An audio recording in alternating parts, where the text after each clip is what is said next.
FESIG, the free energy special interest group where science meets spirituality in the quest for truth and knowledge to free humanity and transform this planet into a paradise.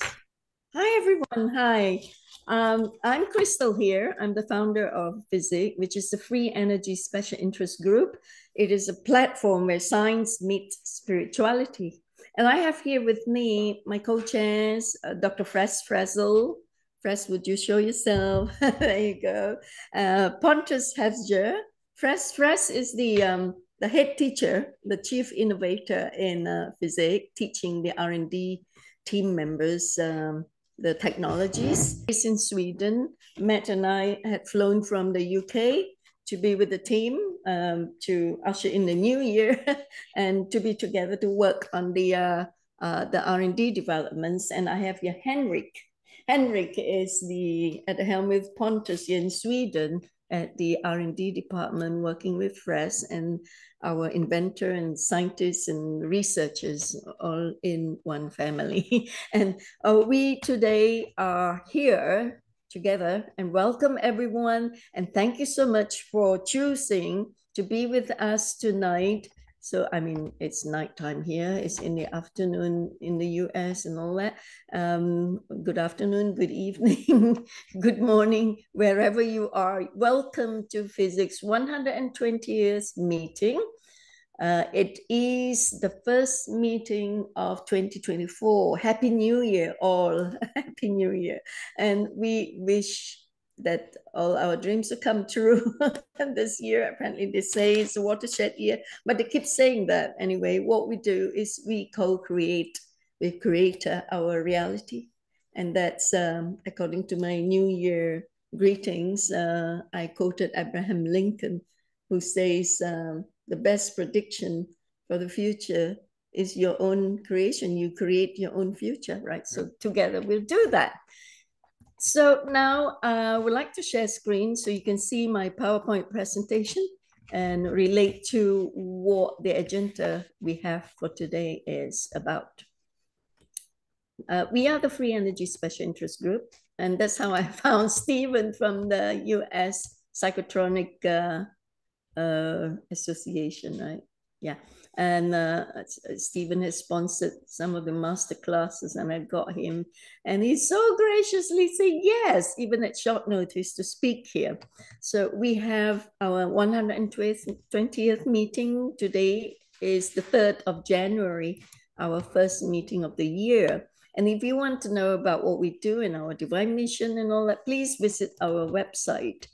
A platform where science meets spirituality, where we offer to the public free of charge this platform of learning that we set up for ourselves, and it's for you as well, all in sundry out there, to jump in, to learn from our very special, talented, skillful, and most brilliant speakers that we can ever come across on this planet, to learn from them, their knowledge and the disclosure information, as well as technologies on healing as well, because free energy and alternative energy is not just about machines and equipment and, well, inventions. It's also about the ethers, the etheric energy fields, but healing.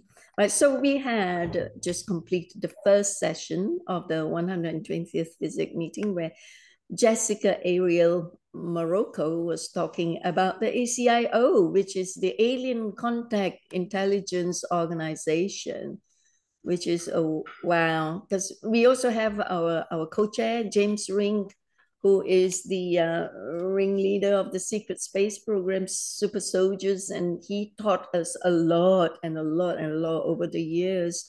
He is quite a phenomenon there in disclosure information. Thank you, James.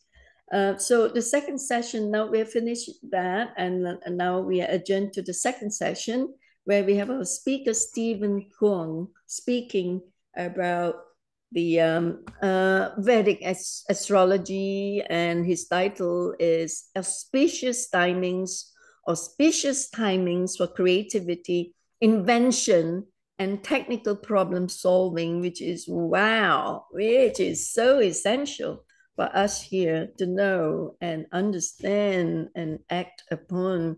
So hang on a minute. So when we finish the second session, we will adjourn, I, as the chair, will adjourn it to the next meeting, which is our 121st meeting that will be held on the 7th of February.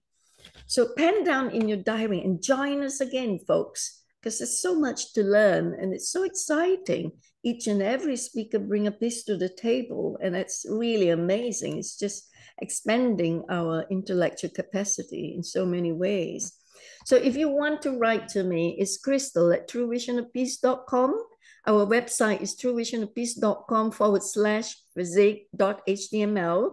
And do subscribe to our channels, Odyssey, BitChute, Telegram, and do join us also in our Telegram channel so we can interact with each other and form study groups to understand more of what our speakers are sharing with us. And that will be so cool. Interactivity is so needed these days. So go to t.me/FESIG_group to join us in the Telegram group. Right. Thank you so much to bear with me. Now I would like to introduce Stephen Quong properly. Okay. Stephen Quong has had a full-time practice in Vedic astrology, the spiritual astrology from India, since 1991. He has received several of the highest honorary titles from the Indian Council of Astrological Sciences, which is the world's largest and most respected professional organization for Vedic astrology. He was the co-organizer of the first International Symposium on Vedic Astrology and the American Council on Vedic Astrology. He has also traveled extensively around the world as a guest speaker to teach workshops and courses on Vedic astrology, yoga, karma, and reincarnation. Ooh, very fascinating subject, Stephen. He has also been practicing dowsing, energy healing, gem therapy, and radionics since 1972. His current clientele includes senior level executives in Silicon Valley, Fortune 500 companies, Wall Street, City of London, Zurich, Deutsche Bank, World Bank, IMF, WHO, UN, senior level university administrators, and many prominent spiritual teachers from both East and West. They have all benefited from his advice regarding their business affairs as well as with their personal lives. So, folks, if you want to know more about Stephen, he has a huge, big list of honorary awards and titles given to him. Please go to his website because I've linked up his name. If you hover the mouse over his name, you can actually click on it and goes directly to his website. You read all about his work, and his testimonials are really amazing. So, folks, now I give you the opportunity to listen to him. Over to you, Stephen Quong. Thank you for accepting my invitation to speak. Yes. Have you given me permission to share the screen? Yes. Yes. All right. Very good. So I'll just, first of all, say thank you, Crystal, for inviting me to be a guest speaker, even though it's short notice, like a few days. I visited the website of FESIG, and I was so impressed by your list of speakers and the broader range of topics that I said, okay, I should accept the invitation and say something which might be of relevance and use to this group. So not knowing what the audience would be, I created a presentation which would give people a brief introduction to the science of astrology as it's practiced in India. If you're already familiar with astrology, whether it's Western or Vedic, I will give you some rules and techniques and principles for choosing dates on your own, which are auspicious for doing creative work, problem solving, invention, and things like that. And there are different rules in astrology for as far as criteria for certain dates. So it's a bit technical, but if you have a background in astrology, it'll be of great interest for you. And for people who have no background and no interest in learning astrology, I've compiled a list of dates which are auspicious, which means supportive. The background energies are supportive for doing creative work. Because as you might know from your own experience, some days you feel heavy, uninspired, dull-witted. Other days, things come very, very easily, and you're able to download information which was beyond your imagination. So there is a way to use astrology to choose auspicious dates, and this can really enhance our work in any field. So at this time, I will turn to my PowerPoint presentation. And I use it as talking points. I didn't have time to really do a in-depth kind of presentation. So there's only a few slides, but I'm going to use the slides as a basis for elaborating on the topic. So this is the title page. And first of all, I want to make some brief comments about the nature of time, the influence of time. This is something we seldom think about at a very deep level, unless perhaps you're doing theoretical physics or cosmology, or as you approach milestones in life, including the biggest milestone, death, we think about how little time we have left to do what's important in life. And we've all noticed that young children say, well, time goes too slowly. I want to grow up sooner. And as we get older, we're so busy, we don't have time to do things which are also important for us. And as we get older, we feel we're running out of time and we need more time to fulfill our desires and to achieve our goals in life. But let's look at the fundamentals of time. It's defined by the movement of heavenly bodies. The Earth's rotation on its north-south axis defines a day. The moon's rotation around the Earth defines a month. The Earth's rotation around the sun defines a year. And the positions of the planets in the sky from the geocentric or Earth perspective and the angular relations of the planets to each other from the Earth's point of view also have specific influences on weather, plants, animals, people, and the physical, emotional, and mental activities of all living beings, including humans. And for many, many centuries in the West, astrology was not well known. It was not studied. It was not practiced. Science and religion, or religion and science, poo-pooed the effects of astrology. But since the beginning of recorded history, every major civilization around the world for thousands of years have utilized some form of astrology as a basis for understanding life, and very often as a core component of their religious beliefs. So we can say astrology is the study of the astronomical influences on individual humans, the collective human experience and behavior, plants, animals, geophysical, and even weather patterns. In every ancient civilization from around the world, some astrology was studied in practice, and Vedic astrology from India has been around for 7,000 years.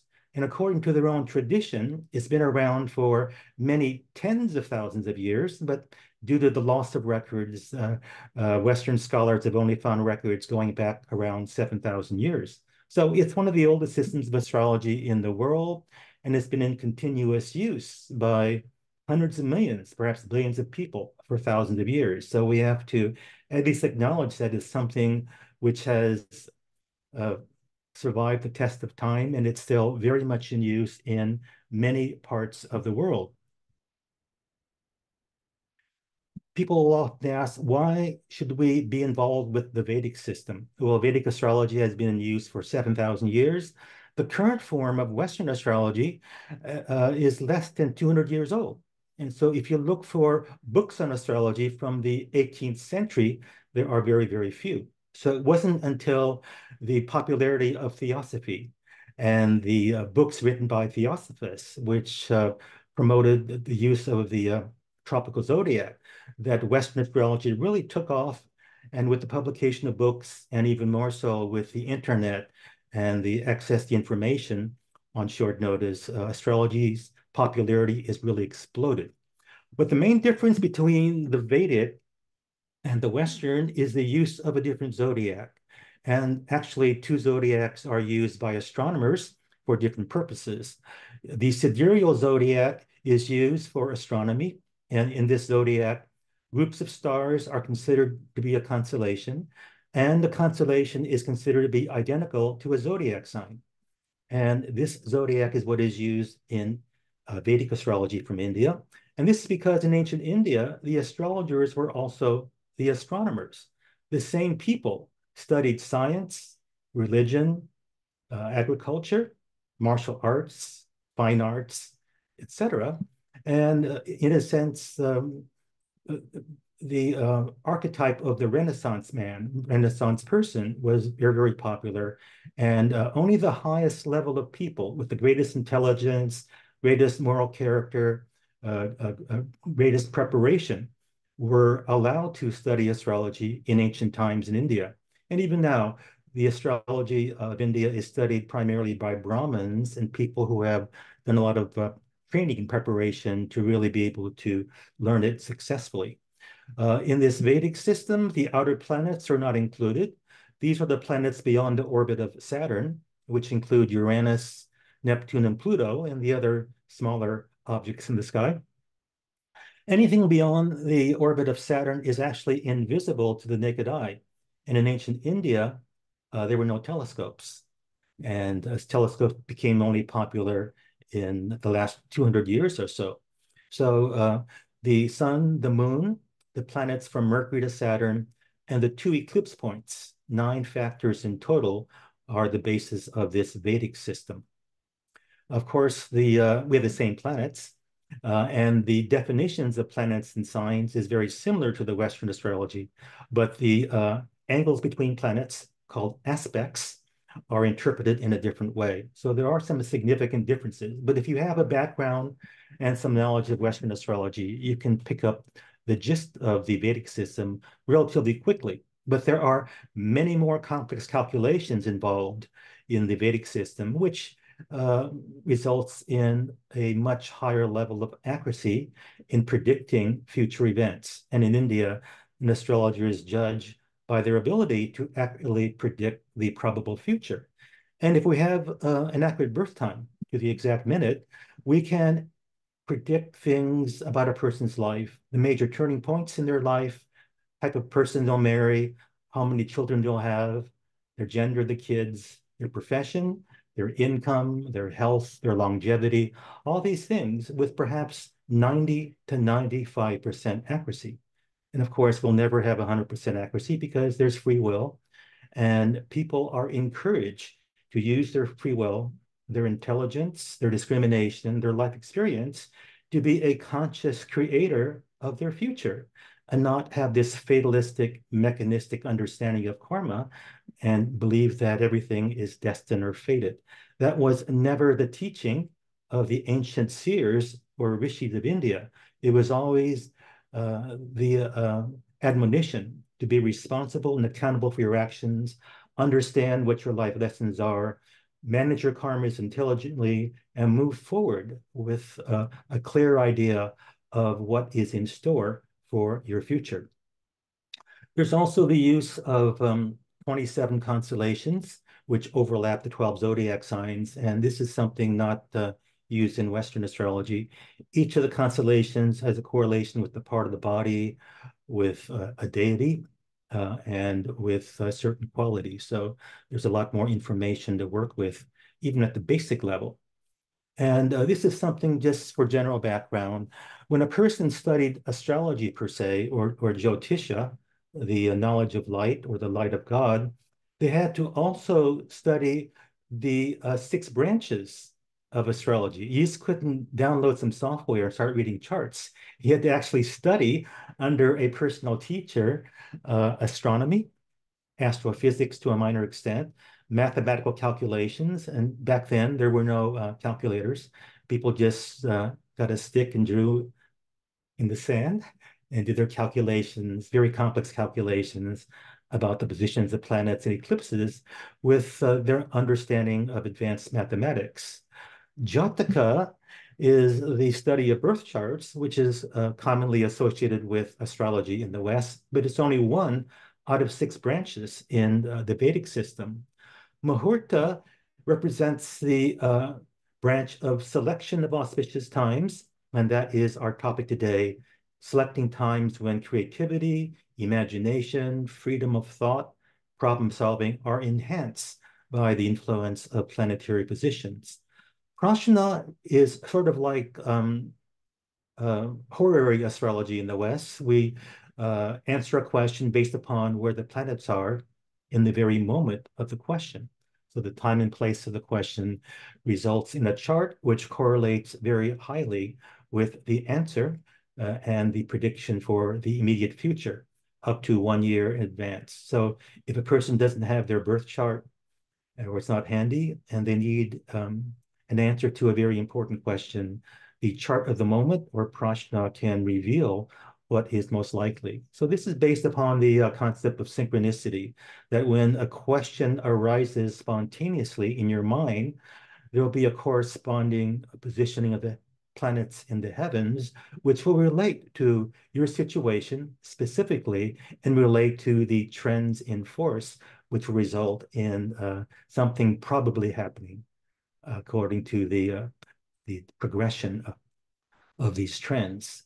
Samhita is the prediction of world events, who's going to win the war, who's going to win the election, price of gold and silver, weather predictions, which will affect the harvesting of food, and things like that are a very specialized branch of Vedic astrology, and this can be very, very accurate. One of my teachers, Dr. B.V. Raman, would make world predictions in January of every year and publish them in his journal, his monthly journal, the Astrological magazine. And he was able to predict earthquakes a year in advance with a little over 50% accuracy. So the exact, wasn't exact, it was the week and the month and the general location, continent and country where the earthquake would occur. And there is no government agency, no geological service, which comes even close to making accurate predictions that far in advance as far as general timing and as far as location. And he would often comment, if I had staff and computers and people to help me calculate, I could do much better than just sitting at my desk with pen and paper and tuning into what there is to analyze. Here's something just for background. Panchanga, panch means 5, anga means branches or limbs. There are 5 parts to a day, or 5 parts to analyze the quality of a day. The day of the week, the day of the lunar cycle. The lunar cycle from new moon to new moon is divided into 30 days, 15 days of the waxing moon, 15 days of the waning moon. Not exactly 24 hours in a day, but it is a division of time which is used for choosing auspicious timings. Karana is a half of a Tithi, or about about 6 degrees of longitude. Nakshatra is a name for constellation where the moon is. That will have a lot of influence over influences which affect our mental, emotional makeup. So that's a very important factor to consider.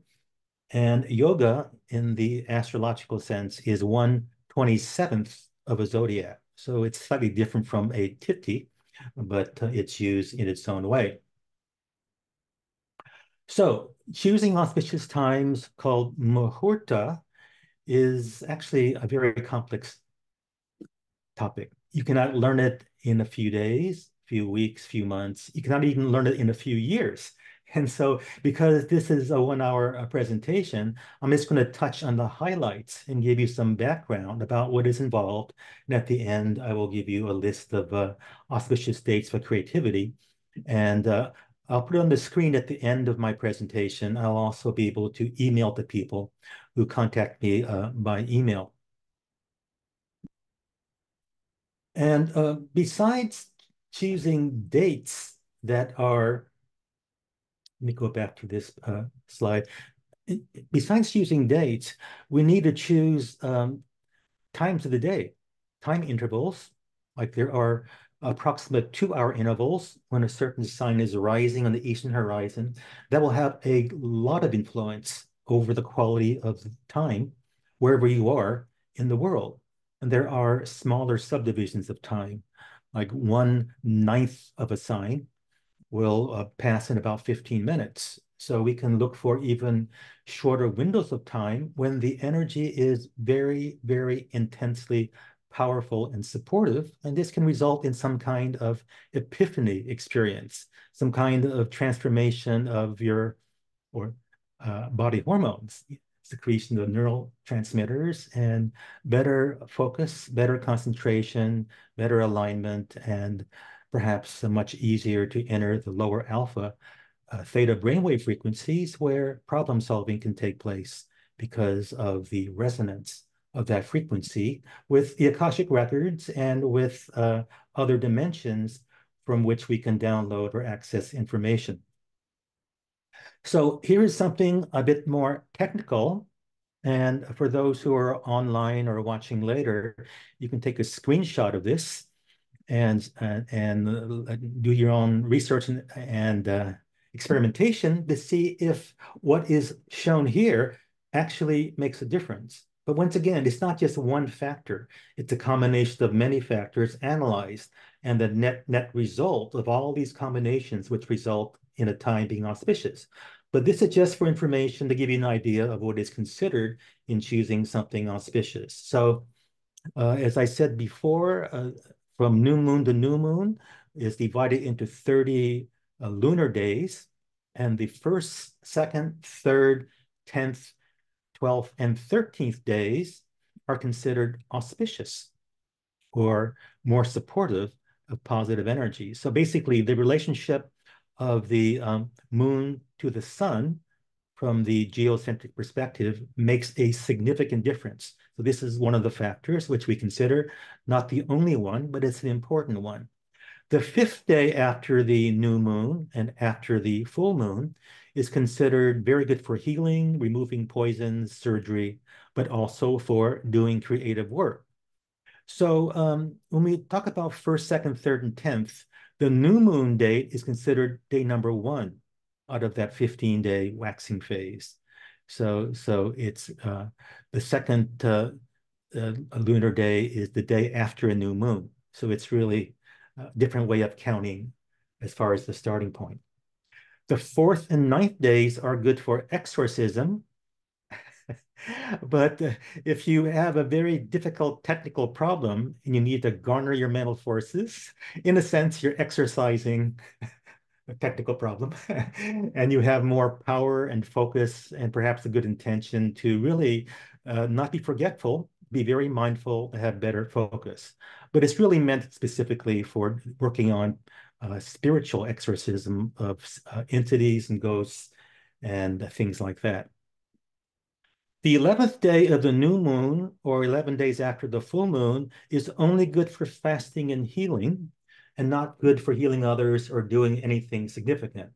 In Sanskrit, this is called Ekadashi. Eka means 1, dash means 10, so Ekadash means 11, 1 plus 10. So people that are religious will basically fast on that day, the 11th day after the new moon, and after the full moon, or at the very least abstain from grains and have a much lighter diet and not do anything important.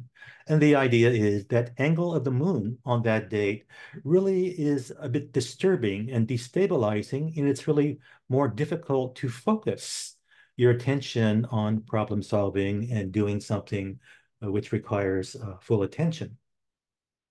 And the day before the new moon and day before even the full moon, the 14th day, is also considered inauspicious because of the angular relationship.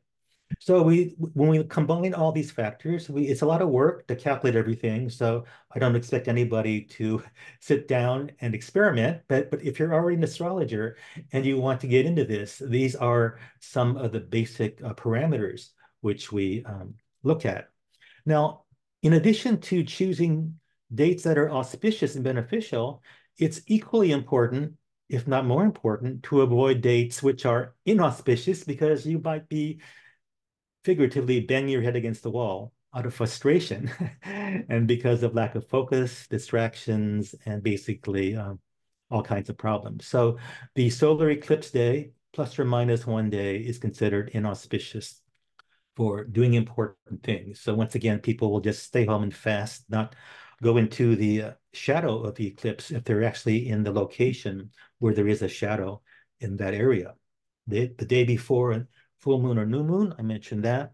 The 3-week period when Mercury is in retrograde motion, which is apparently behind the sun. And so it's further away from the Earth. The sun is between Mercury and the Earth, and this affects our attention. It affects the processing of information. People tend to be forgetful. There's more accidents.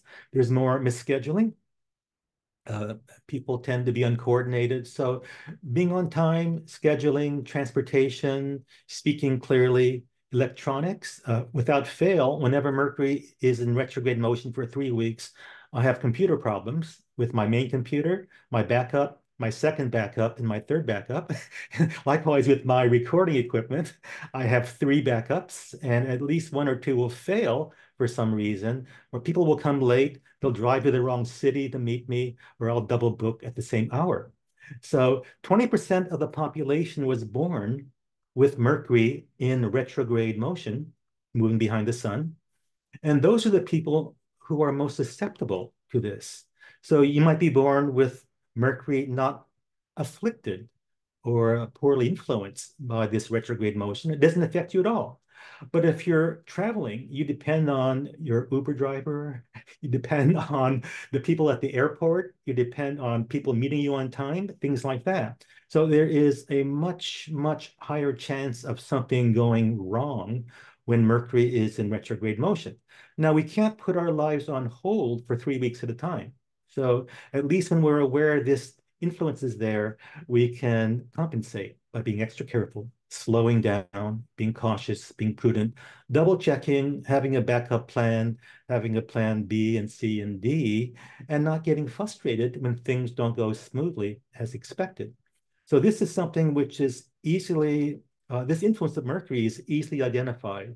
And the dates when Mercury is retrograde is the same in Western astrology as in the Vedic system. Mercury is physically moving behind the sun, and that is the definition of retrograde. When the moon is in the constellation of Gemini, it is a time when there is enhanced mental activity.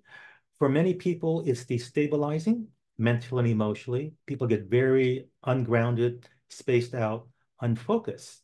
However, if you are generally a balanced, grounded, focused kind of person, not easily affected by outside influences, then when the moon is in Gemini, it's one of the best times for doing creative work, for imagination, for writing, and for just thinking outside the box and just downloading information from wherever it comes from.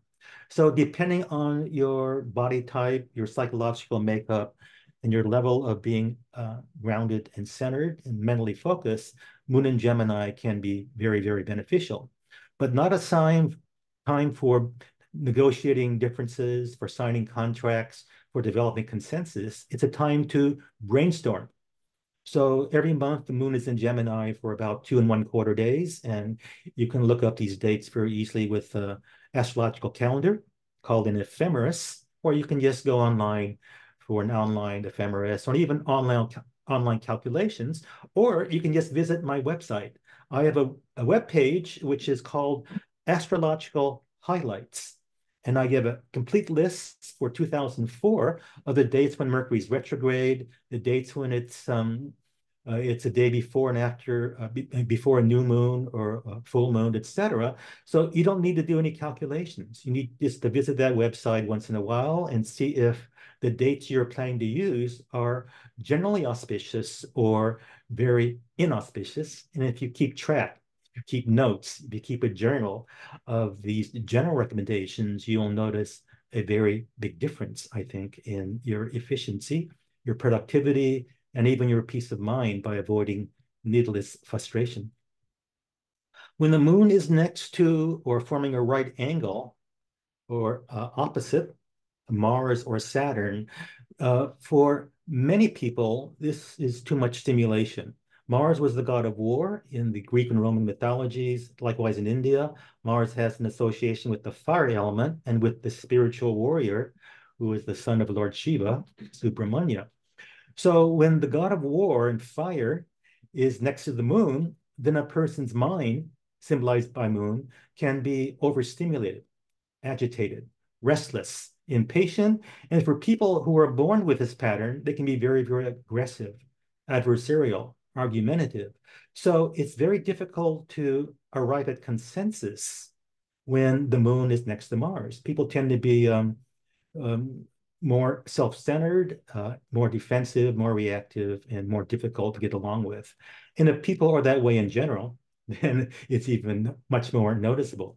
When the moon is next to Saturn or opposite or at a right angle, then the mental faculties are suppressed to a very significant degree.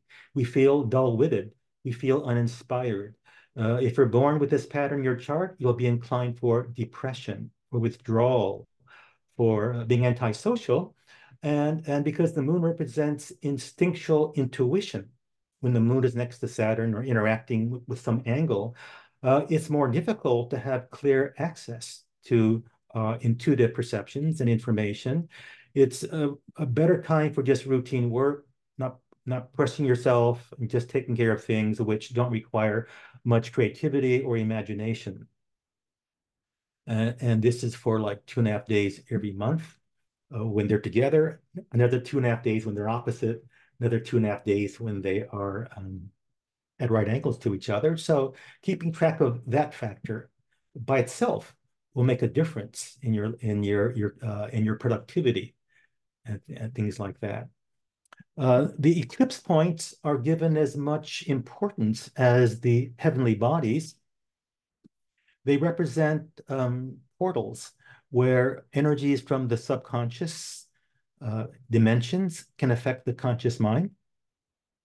And when the moon is next to the eclipse points, it will have a lot of influence. The north node, which is called the dragon's head in Western astrology and called Rahu in Sanskrit, is a factor which is fiery by nature, and when it's next to the moon, it can cause overstimulation of the mind to the point of delusion.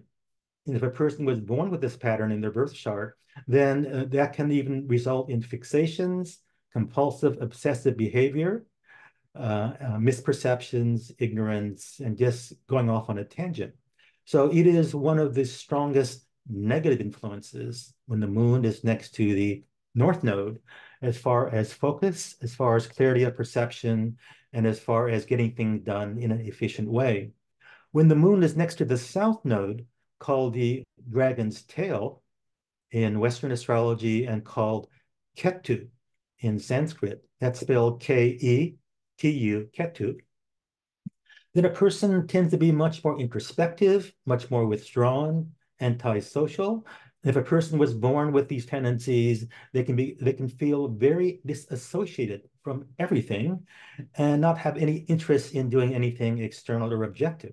So it's a good time for meditation and reflection on the inner reality and self-analysis and things like that. But it's not a good time to really focus on problem solving or creativity. Now, it is a time when you can have very deep insight into what you've been doing wrong. If you've been repeating yourself and recycling the same argument, the same approach, the same methodology, when the moon is next to the south node, you can have some kind of aha moment when you say, okay, now I see what was missing, what I should have been doing, and what is necessary. So when the moon is next to the south node, if you have the capacity to download information from higher sources, higher dimensions, spiritual guides, teachers, wherever else you look for information from the cosmic cloud, when the moon is next to the south node, that is the time when our spiritual discrimination, our spiritual intuition is at its peak. And the only danger is it might be, there's danger of TMI, too much information and getting overloaded, having a mental breakdown. So people who are born with this pattern tend to be very depressed or even suicidal when the moon moves next to the south node and affects a certain part of their chart. So it can be a very positive thing or a very negative thing, and that's true for any combination of planets. And it depends who you are, because your karmas individually are going to be very different from any other person. There'll be some similarities as far as general reactions to planetary influences, but every reaction can be, each individual's reaction can be very specific and quite different from the other person. I mentioned before the 11th day after a new moon or full moon is inauspicious. I mentioned it again because it's important. And then as far as time of day, 24 minutes before or after the local sunrise or sunset is considered to be inauspicious for doing anything, including eating or procreation. So people basically meditate and pray. So in India, it's considered a very important time for just prayer meditation. So there are certain rituals people do. The Brahmins do at sunset and at sunrise. There's a fire ritual called Agnihotra. And when you do it at the precise time in a certain way, then it transforms the entire environment. But if you just experiment yourself, every day we have a sunrise and a sunset, just sort of notice your state of mind. Because during that time of twilight, we are in the twilight zone. We're in the waking state, and then we're preparing to rest, unwind, and enter the yin cycle of the day. And when we're in transition, it's like there isn't so much grounding for getting anything done. Some activities require grounding and focus and full attention. And when our body is being affected by this time, sunrise and sunset, it's not a good time for decision making and for really pushing to solve a problem. Also, another important factor, which is not really considered in the Western system of astrology, is the day when the sun is changing signs in the sidereal zodiac. And this occurs on the 13th or 14th or 15th of every month, depending on how many days there are in the month. So our current Western calendar has some months with 28 days, 30 days, 31 days. It has basically no correlation with the lunar cycle. And it's not really useful except for certain things for calculating holidays. But in ancient times, all holidays were based upon the actual location of the sun, the moon, the planets, the spring equinox, fall equinox, the winter solstice, etc. But now only perhaps a minority of people plan to have rituals, meditation, celebrations during these astrologically significant dates. Another factor, which is very, very important, and a combination which lasts for weeks, even months at a time, is when Mars and Saturn and the eclipse points form angles with each other. If they're in the same sign, if they're in opposite signs, if they're at right angles to each other, those are the most significant angles. And when they form these angles, these combinations might last for weeks and months. So once again, we can't put our lives on hold, but if we have some discretion as far as initiating a project, project which might last for months or years, then getting off to a strong start and avoiding negative combinations will make a difference in gaining traction and generating momentum and not having to struggle for weeks and even months at a time because the background energy is not conducive for clear thinking, decision-making, inspiration, and analysis. This I'll look at very briefly. Muhurta is choosing auspicious dates. It's also the name of a period of time, which is 1/30th of a day. I've listed here the Sanskrit names and just basically whether it's auspicious and inauspicious. This information won't be really useful unless you really study astrology. So I just wanted to mention that Muhurta means choosing a good date as well as dates that are, excuse me, a period of day. 1/30th of a day is about 48 minutes. Now, for very important dates and events, then we must be very careful, much more careful about how we calculate what is auspicious. We have to look at the person's birth chart, and it has to be based upon the exact time of birth.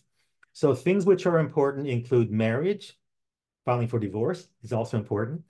We can choose a date which is very harmonious, which is good weather, which helps the marriage get off to a good start.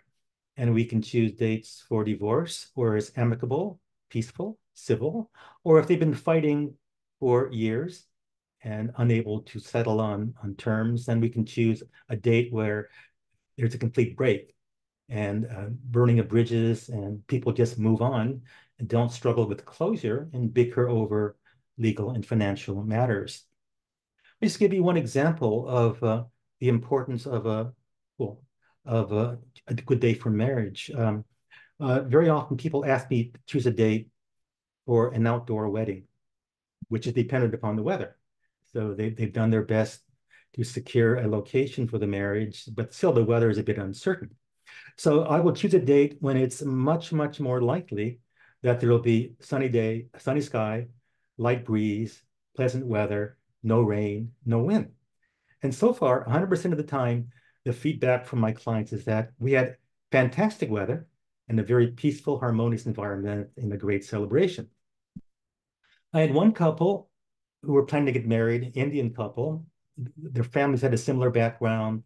They were in the same business. They were both wholesale jewelers. They knew each other for years. They got along very well, and they were going to get married. So I chose a date for them to get married in the state of New York. And then they met a local priest there at a temple, and the priest said, "Oh, you don't have to wait for that date. I'm free this weekend. This weekend is good enough." So they got married on this date that was casually recommended by a local priest who didn't really have a deep knowledge of astrology. And on that date chosen by the priest, they had a big argument. Their families argued, they had a big spat. They ended up fighting. Families were fighting face to face. And then a month later, they had the marriage annulled and canceled, which is for Indian people, which is horrendous and almost unheard of. So they were compatible astrologically, chose a good date. There's nothing to worry about, but they chose a date which happened to be inauspicious because they were just casual and cavalier about it. And that's an example which has stayed with me. So when people are planning a marriage or something important, I really try to encourage them to be patient and wait for an auspicious date to avoid getting off to a bad start. Surgery is a time when you want the doctor and the nurses and the staff to be fully focused, not distracted, not emotionally upset, and basically at their best. And also for the client, for the person having the surgery, a time when it's relatively safer and not dangerous. Because some people have patterns in their birth chart for above average number of accidents, injuries, surgeries, and being a victim of violent crime. So if they have a need for a date for surgery, we need to be extra careful that we choose a date which does not result in triggering some of their intrinsic individual karmas to have something negative happen to them. Starting a business is very, very important. Embarking on a long journey, immigration, inauguration of the president or prime minister, conception of a child, etc. These are considered important things in life worth putting the effort and justify the effort to look for a good date. And if you choose a random date, then you can just compare notes with people who actually chose a good date. And I think you'll have quite a bit of evidence that the people that use astrology for choosing dates have much fewer problems. So we need to look at the individual chart, their timetable of karma, which is based upon their exact birth time, the movements of the slow-moving planets, which is very important because they stay in a sign for years at a time. Saturn stays in a sign an average of 2.5 years. So if it's in a place where it is interfering with your karmas, you have to really slow down and be careful and not be so aggressive. Jupiter stays in a sign for 12 months, and the eclipse points change signs every 19 months. So these slow-moving planets and points have a great deal of influence over longer term projects. And then the chart of the moment, which I mentioned briefly, prashna, is used to reconfirm that we should proceed. It's like another perspective. Everything looks good. If your birth chart looks good, you're in a good period of karma. The slow-moving planets are not interfering. We take one last look at the chart of the moment to reconfirm that something is it's safe to go ahead and things look primarily auspicious. So we're near the end of these slides and talking points, and I'm going to give you a lot of time to ask questions, and we'll go over that list of dates. You've had a brief introduction to Vedic astrology, the context of it being an old system, being practiced by very high-level people. In fact, the oral tradition of India and the written tradition is that astrology was a gift of the gods. And it was given to the Maharishis, the 7 rishis, the Saptarishis, who introduced it to the people they were responsible to be caretakers for. And it was like considered divine science, and therefore the priests and the Brahmins were the ones who were supposed to be the ones who studied it. So it has a very high level of respect in India. In fact, many of the greatest scientists and spiritual teachers are practitioners of astrology, and they approach it in a different way. It's not about what's your sign, your sun sign, and things like that, just matchmaking. That's very, very casual, and it's not really a really deep understanding or use of astrology, just matchmaking based on sun sign, very casual, more for entertainment than for any getting any useful information or advice. Point number 2, choosing auspicious dates can support you through the background energies being more harmonious for a specific type of work and specifically for you.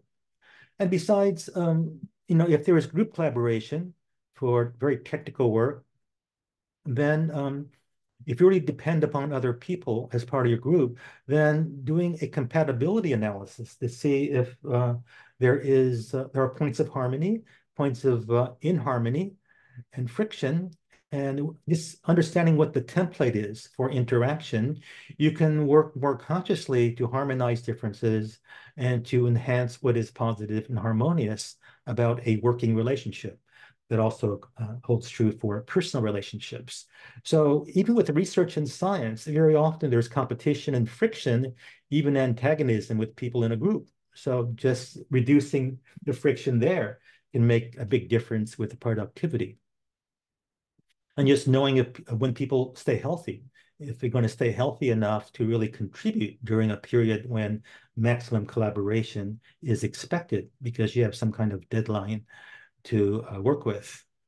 For emergency work, urgent work, then you can't wait for an auspicious time.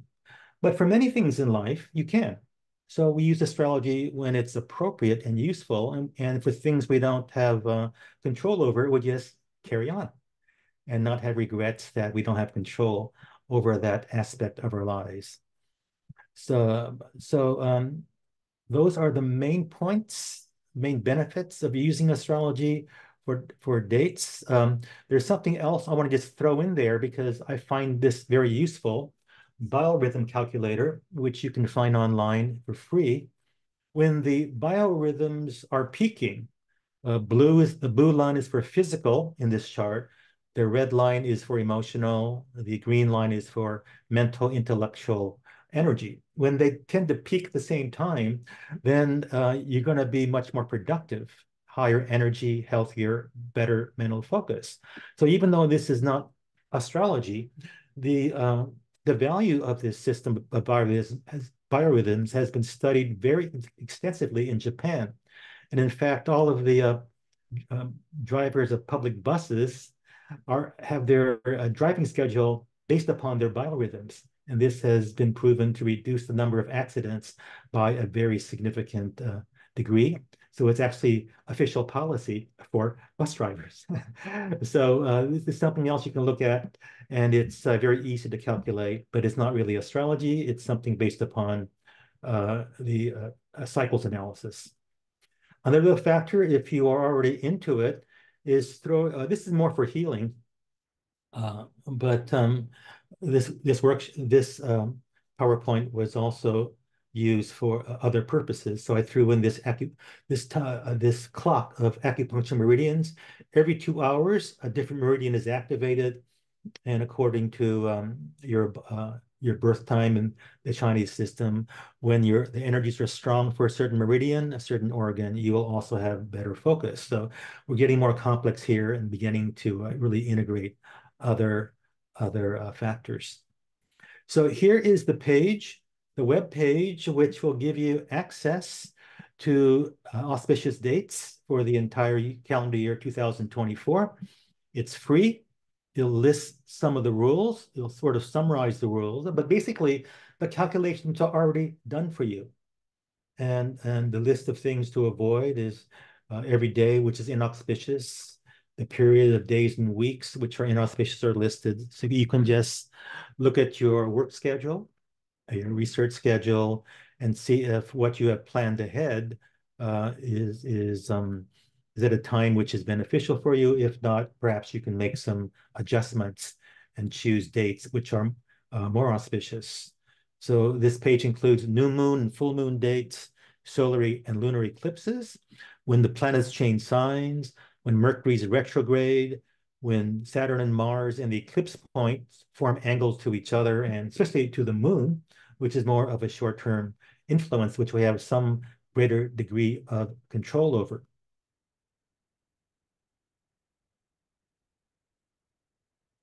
And let me see, the next page, my PowerPoint. Oh, I had two of the same. All right, so here is my contact information, which I'll leave up as I continue to speak and answer questions. Jyotisha.com, Jyotisha.com. Jyotisha is a Sanskrit word composed of two words. Jyoti means light, Isha means God or means the Lord. So the light of God, light of consciousness, whereas astrology is derived from the Greek words astrologos, the knowledge of the stars. Here it's the light of God, not just knowledge of the stars, but the light of God, the light of consciousness. And I have a different website which focuses primarily on feng shui and geomancy, which is my other work. My main website, Jyotisha, became so large, it was hard to navigate through. So I created the second website, which focuses only on classes and workshops on feng shui and geomancy, working with earth energies, including earth acupuncture, exorcism of spirits, land clearing, and things like that.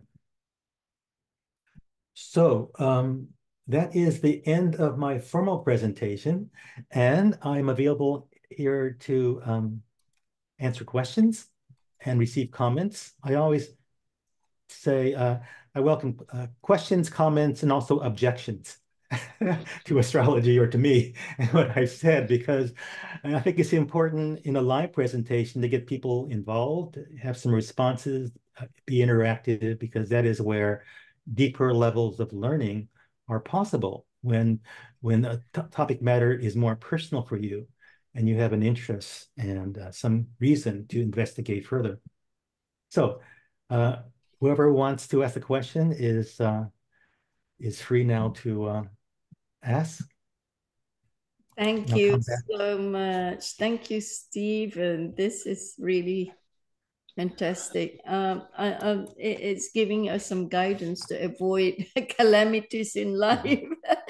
That being said, is Mercury retrograde applying for everyone? That's bad luck during Well, as I said before, about 20% of the population was born with Mercury in retrograde motion. The birth chart represents the planetary positions. It's a snapshot of the heavens.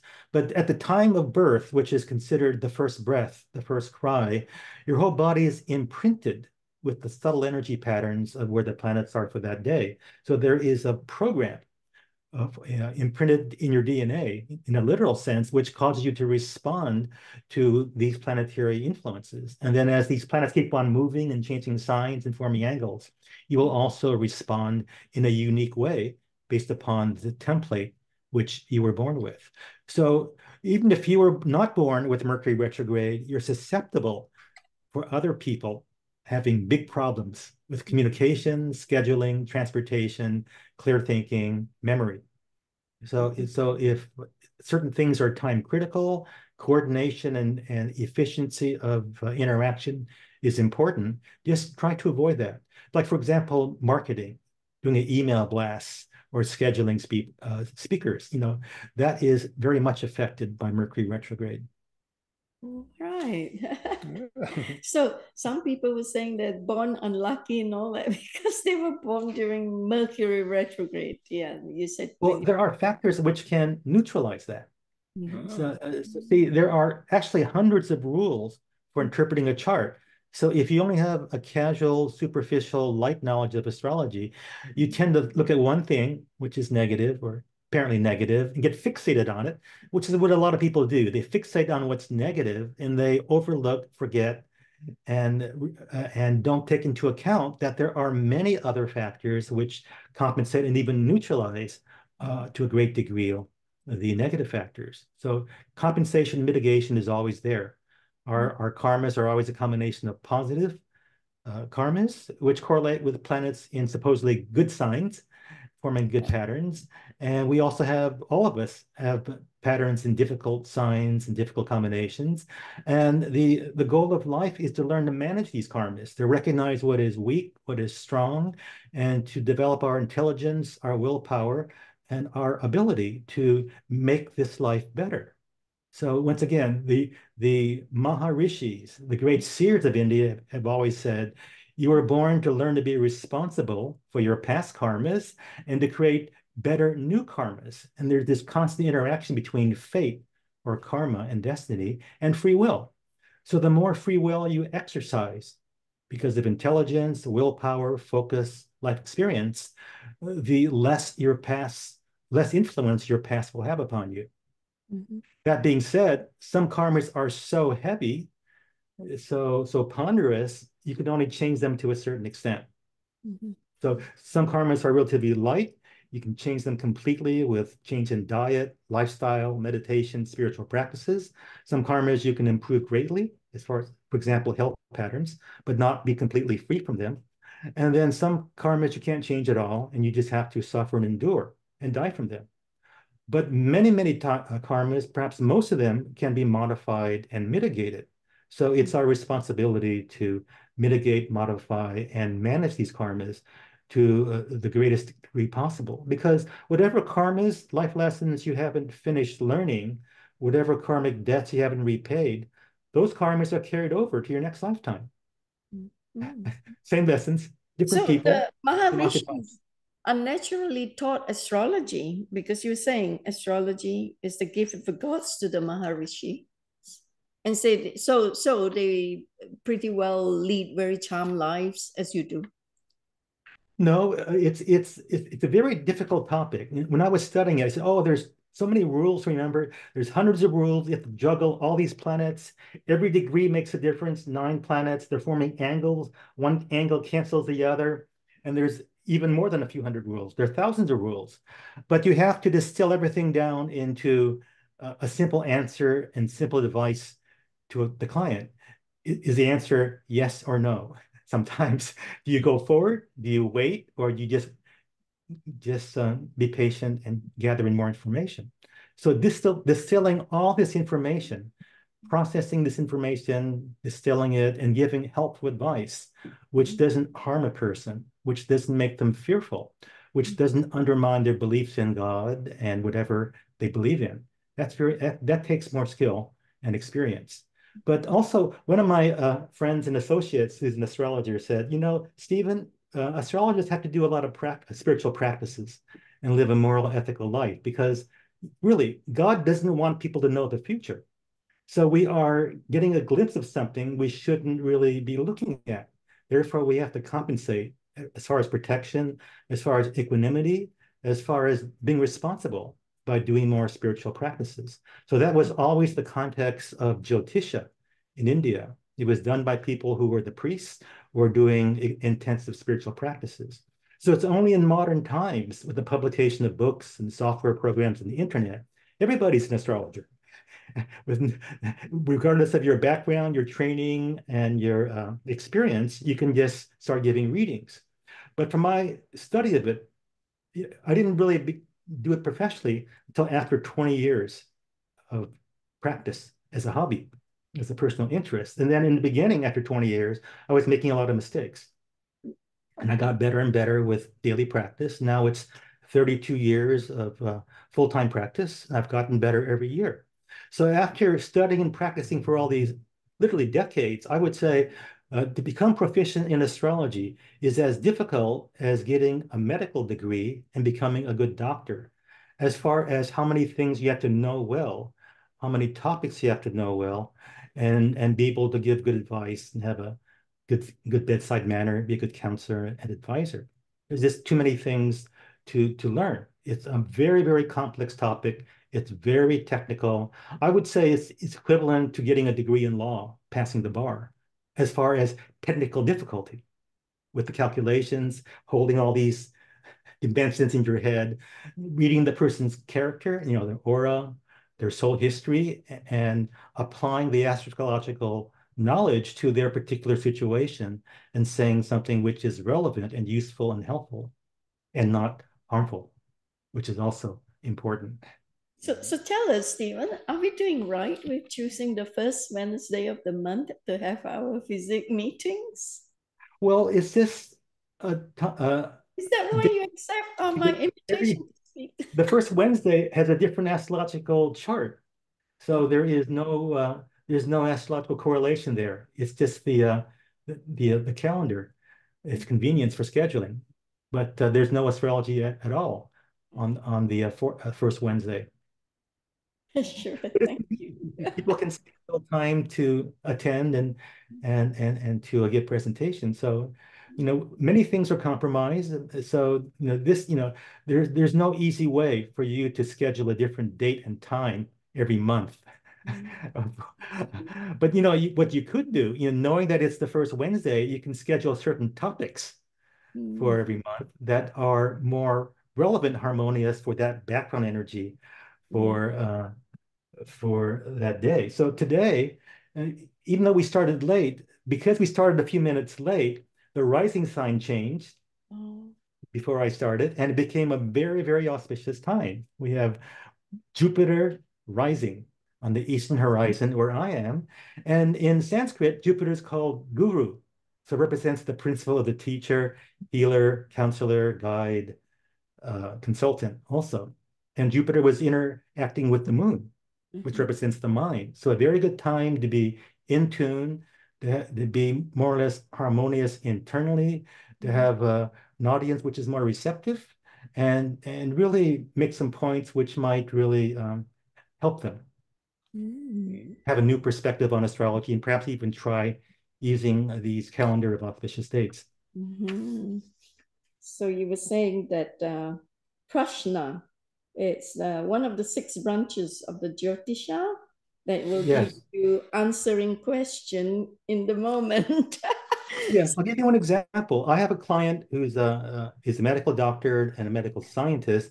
He's working for the NIH, National Institutes of Health in Washington, D.C. And he got a small grant for $15,000, and he's doing gene research. And he told me, Stephen, I have 2 options, which I've narrowed it down to. One professor is in one university, and the other professor is in a different university. Which one shall I choose? I want to look for a gene which will result in some medication for childhood schizophrenia or something like that. I said, okay. I looked at the chart of the moment, and I said, okay, choose this professor at this university. And if you do, after you do some gene sequencing, you will find 2 genes of interest which are directly applicable and useful for developing into medication or treatment for childhood schizophrenia. And you'll have another gene which is somewhat useful for further research. So he called me back a month later, said, followed your advice, and we sequenced these genes with this recommended professor in university. We found 2 genes that are related to childhood schizophrenia. Amazing. Wow. Oh, fantastic. Yeah. So that's an off-the-wall thing. And very often when I was answering the phone, which is years ago, people would pick up the phone and I would look at the chart of the moment simultaneously. And I'd be able to tell what the from the chart of the moment, what the person's question was before they said anything, and what the answer was before they said anything, and the reason why they called, and give them a quick answer just to give them an idea about what's possible with astrology. So I had one meeting with another skeptic, this engineer, and he said, so you gave him a good reading, and he said, okay, Stephen, if you're that good, describe the house where I live in. And we're on the phone, totally not a stranger, but somebody that I never met and had no idea where he lived. So I looked at the chart of the moment, and I said, okay, you live in a suburban area. The color of the house is white. It's 2 stories, and you have a hedge around the backyard. And it was 100% true. Wow. Just from the chart of the moment. So that's just general predictions about anything. But for research, like for example, if you're pursuing research, and there's a bifurcation of possibilities, you can focus in this direction or that direction or that direction, because there's only so much time and money and resources to really focus on a solution. So with the chart of the moment, we can very often choose the preferred choice. I say very often because sometimes the options are so closely related to each other that astrologically we can't say this planet represents that and this planet represents that. So it's more like a yes or no to a certain question, like to a certain option. Like this professor, this colleague, this line of this approach toward research, will this work? That I can give you a yes or no answer and the reasons why it will not work. I had one client who is in the recycling business. He's based in Toronto, Canada. And he said, Stephen, I have this big contract with this Chinese wholesaler. They buy scrap metal and plastic. It's the biggest contract of the year. Will it be successful? And so I looked at the chart of the moment and said, well, according to the chart of the moment, this deal is not going to work out well because they're going to discover that there are so many impurities in the plastic, it cannot be recycled, and you're not going to be able to get paid your full amount. Wow. So 2 months later, he said, oh yeah, we delivered all this recycled plastic. And when they got to China, it was full of impurities. They couldn't use it. Wow. So that's just an example from my own experience that we can be that specific and that accurate with any kind of question about anything. So people often ask, what can I ask about? And I said, anything. Because one of the original goals of the astrologer, ancient times when they were spiritual people, is to know the past, present, and future of every living being. So when I read that or heard that, I said, wow, that is a pretty high level. That's beyond studying astrology. It really requires some kind of spiritual development of your intuition to really know their soul history and their physical body history and what is coming up next. So I see the practice of astrology, Jyotisha, as a part of my spiritual practice. And I think that without spiritual practice, people can't really learn it properly. So I've in the past, I had some classes I was teaching, and at a certain point, people couldn't progress further. They didn't have the brain power. They didn't have the intuition. They didn't have the memory. They didn't have the ability to process information effectively. So they got stuck at a very, very basic level. They just couldn't learn. They got stuck. It's because of their lack of preparation and, to a certain extent, qualification. Right. They really study something very, very technical, which is also spiritual and somewhat of an art as well. So astrology works, I suppose, hand in hand with geomancy, feng shui as well, isn't it? Yeah, especially in China and India, it's very popular there in that part of the world. Yes. See, there's a part of the birth chart called the fourth house. It's the fourth zodiac sign away from the sign on the eastern horizon, the rising sign when you're born.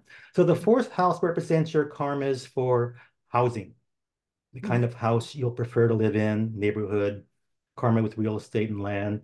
And if there's a certain pattern there, such as Mars together with Saturn in a water sign like Scorpio, a person will be prone to having problems with plumbing, leakages, mudslides, landslides.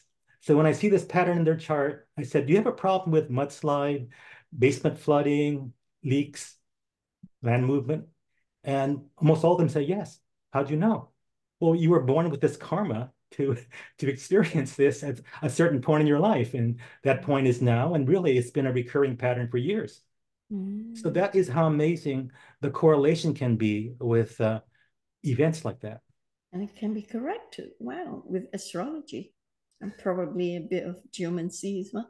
Hey, you were talking about the use of Maha mantras in in energetic reagents in radionics at the Maha mantras as energetic reagents in radionics in the USPA master classes, right? You were using the title there.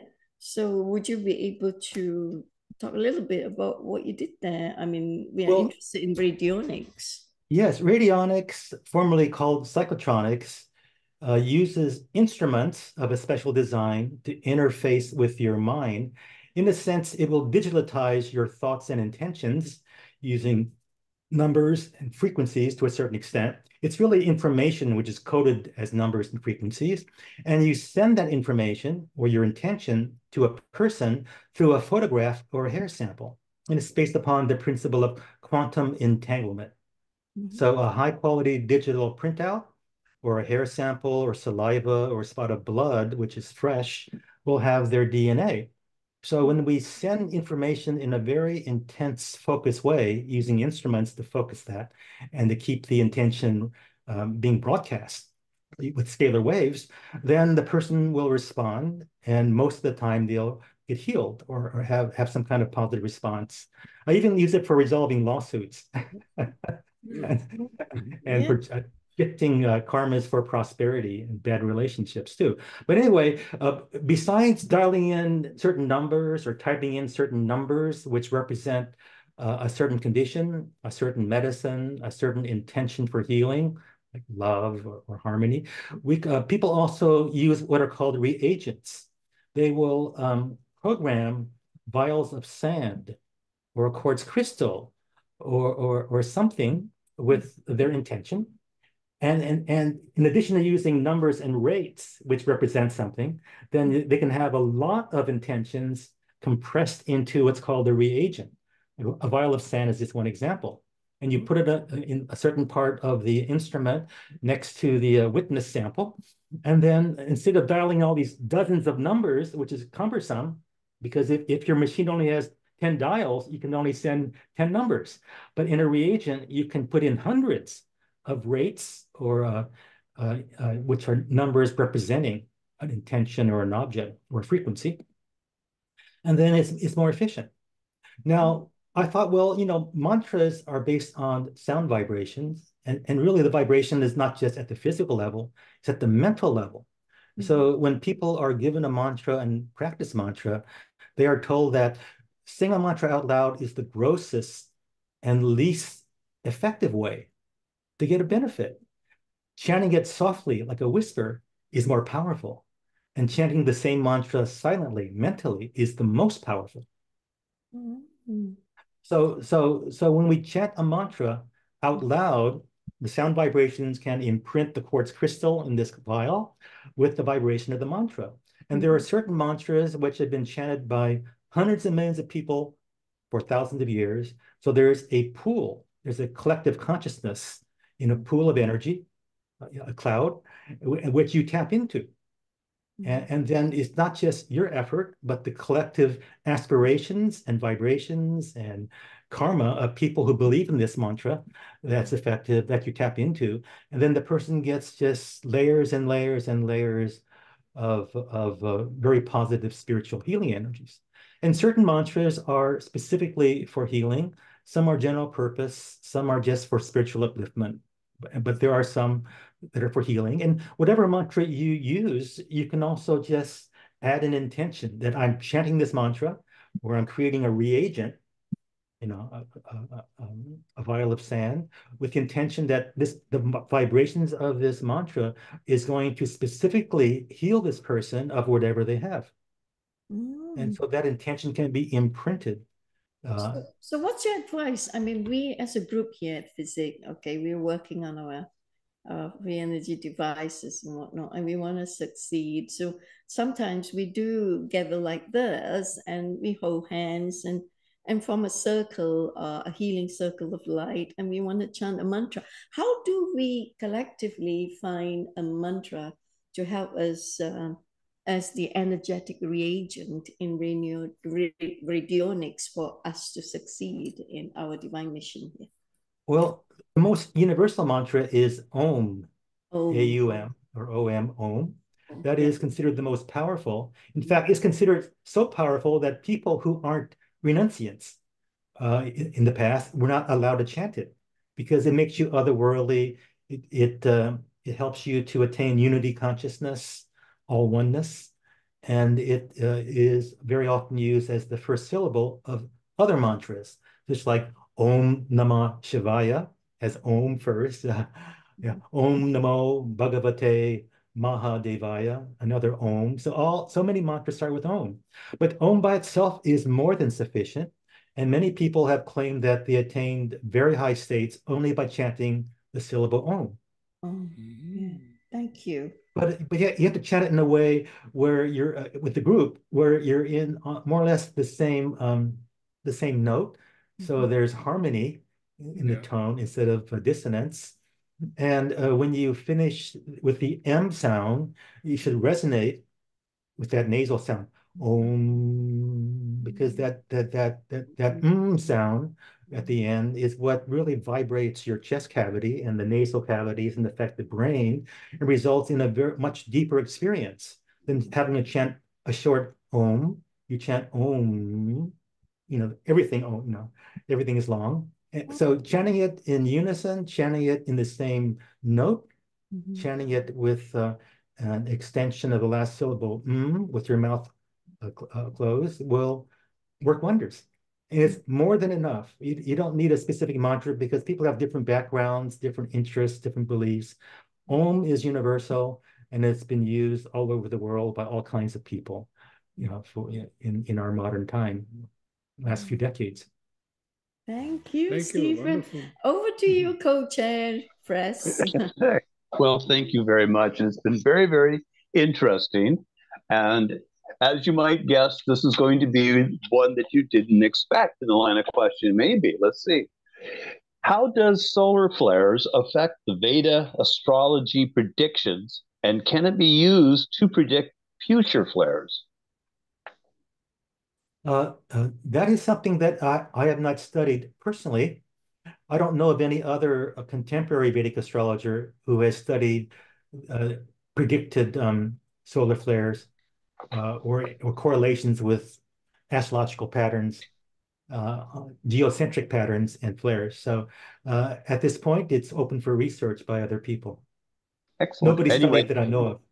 We have so much reaction because of the full moon and a frequency that much energy coming from the sun. We're noticing in our groups, my other contacts and stuff, they get really agitated as these flares go through and then relax afterwards. It's a very high energetic in their being when it comes through. It also affects the entire planet as an electromagnetic field, as an expansion and a contraction. Yes, anyway, sometimes it's only very short notice that a flare or a coronal mass ejection has happened. So if you plan to meet, then there's not much you can do. But if you have some knowledge of the normal astrological influence, then you might just be more careful that the flare will make things much worse. Yeah, we get right now, we're in a rotation so that about every 14 days we get another hit from one solar flare that was very large a few months ago. Is there any long count applied to this as pertaining to maybe the galactic center or as the Baktuns for like long-term predictions? Yes, there are four major yugas or cosmic cycles, which last for hundreds of thousands and millions of years. We're currently in the early part of the Kali Yuga. Kali means dark, and also means goddess of time. But Kali Yuga started about 5,200 years ago, and it lasts for 432,000 years. So we have quite a bit of time to go before the end of the Kali Yuga. Now, within Kali Yuga, there are many cycles. There are 60-year cycles related to Jupiter and Saturn, coming full circle every 60 years and conjoining. There's the Saturn return, which happens every 29 years. There are cycles of several hundred years, which deal with the slower moving planets. The outer planets are studied much more by Western astrologers who look at the influence of Uranus, Neptune, and Pluto, but I'm not quite convinced that they are on track as far as matching up correlations with the positions. And the reason is these planets that are outer move so slowly. Uranus takes 7 years, Neptune 14 years, Pluto 22 or more years. And they're also, the Western astrologers are using a different zodiac, a tropical zodiac. So they're using a whole different orientation toward time. So you really can't compare what has been said in Western astrology as far as long-term cycles and these outer planets with the Vedic system, because we're using a different zodiac. Yeah, the reason I brought that up is because from my understanding, the planet Earth and its position on the galactic center, we're coming through that, and I can't remember what you called it. It's like a morning and it's like an evening time. It's that intersection where we're moving into a more direct contact with the galactic center, and we may be picking up some of the frequencies that were blocked previously for X number of years, and now are getting a full shot of that galactic center frequency coming at us. Yes. So, once again, that specific topic has not been studied by Vedic astrologers who aren't so much involved with astronomical phenomena. There's enough to do just looking at birth charts and predictions for individuals and for the world outside of the ongoing astronomical phenomena. Excellent. I'm going to go back to one last question, Crystal. I'll give it back to you. And this one is probably a little more pertinent instead of being off the wall like the first three. When we've had a incident, let's say for a nation or a country or a continent that is dramatically bad, have you gone back and taken a look in and say, what did I miss in the charts to see for that particular time? Well, every country has an association with the zodiac sign and with the planet, and a nominal birth time would be the birth of a republic. For the United States, it could be the Declaration of Independence, which is not really the birth of a nation; it's a declaration of rebellion against the British Crown. So the approval of the Constitution should be used as the formal birth date of America, a set of laws for the 13 colonies. But anyway, we can extrapolate from the birth chart of a country what cycle of karma they're going through and how the movements or transits of the slow-moving planets are triggering periods of experience of prosperity or war or disruption or things like that. But as far as prediction of the date or of the onset of hostilities, for example, the date when Russia invaded Ukraine, or the beginning of World War I, or Pearl Harbor, we look at where the planets are in the sky, the transits for dates which will trigger something which is impending. So we look at many, many different layers of influence, the karma of the country and where the planets are in relation to the world in the current time period. Excellent. So back to you, Crystal. You're welcome. So there's the Vedic astrology branch, and then there's the Sidereal astrology. Is there a wide variance of the two astrology branches? Well, sidereal is a Latin word which means stars. So having a zodiac based upon actual stars and constellations being the basis for defining a zodiac sign. And the tropical zodiac is based upon the sun's location on the first day of spring as the reference point, the marker for the first zodiac sign, Aries. Because of the phenomena of the precession of the equinox caused by the Earth wobbling on its North Pole, South Pole axis every 26,000 years or so, there's a new, the sun is in front of a different constellation every 2,160 years. So currently, there's a difference of around 23 degrees of longitude of arc in space between the starting point of the tropical zodiac used by Western astrologers and the starting point of the sidereal zodiac based upon the location of stars which hardly move at all, relatively speaking, over thousands of years. So there are a small percentage of Western astrologers, people who live in the West, who use the sidereal zodiac. I would say it's only like 1 or 2% of them use that. But if you're going to use that zodiac, you should investigate the Vedic system because it's been around for thousands of years. And there are a lot of books and research and documentation and living masters in India who can teach you things which you cannot learn from a book. Thank you. James, our other co-chair, are you there, James? Do you want to ask Stephen some questions that you have in mind?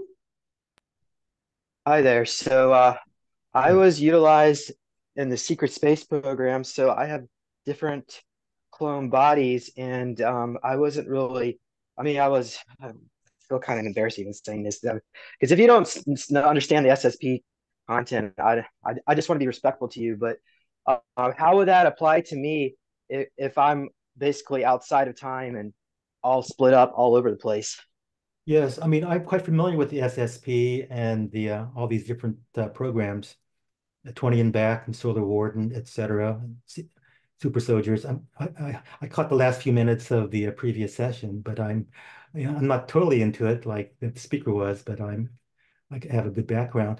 I have some clients who tend to be drop-ins, that the original soul left the body and they dropped in and took over the deceased body. And it's a different soul, different identity, different voice, different everything.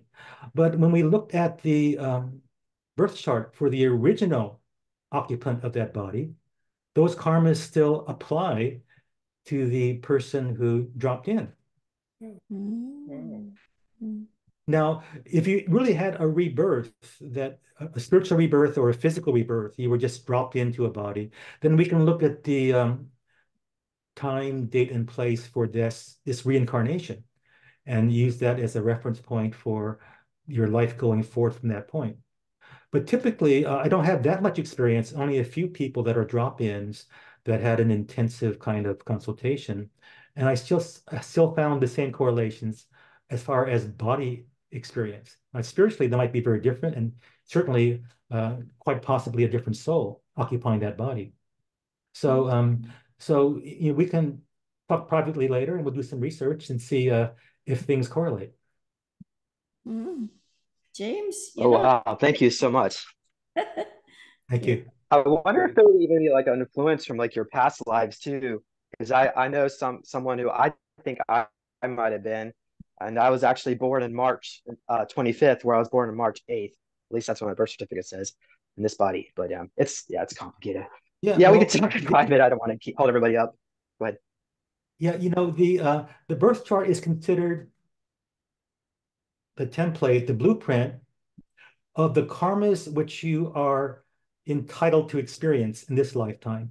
It's impossible to recapitulate 1,000 lifetimes, 10,000 lifetimes, or more in one lifetime. So only a select few topics and major patterns are possible in one lifetime. And whatever is given to you is something which you accepted as your divine plan, your life purpose for this lifetime. And if you focus on those lessons and what's given to you, that is the most direct way to evolve spiritually, as opposed to dealing with secondary issues, secondary karmas, which are peripheral to this lifetime, certainly of interest and certainly quite influential and still influential, but they're more background. Like, for example, I've seen the birth charts of many people who are aspiring actors and actresses in Hollywood looking for a breakthrough. They're good looking, they're talented, they're charismatic, and 98% of them are working as food servers in restaurants in Beverly Hills. But so besides the good appearance and talent and desire to do well in the field of acting, you need the karma as well to earn a living in the entertainment industry. Otherwise, it's going to be an avocation, something you strive to accomplish, but which you struggle to have success in. So there are certain karmas for success in certain things. There are certain karmas for having a strong interest, maybe even a primary interest in certain things. So we have to acknowledge that some things remain avocations, hobbies, and things we do in our spare time. Other things are the ways in which we earn a living. And it's a complex combination of possibilities here. It's not just one pattern for everybody. Wow. Right. So is there any other any questions from our audience today? Regulars? Tricia, you got anything to ask Steve? Mona, Billy? So many of us here. Susanna? Who else?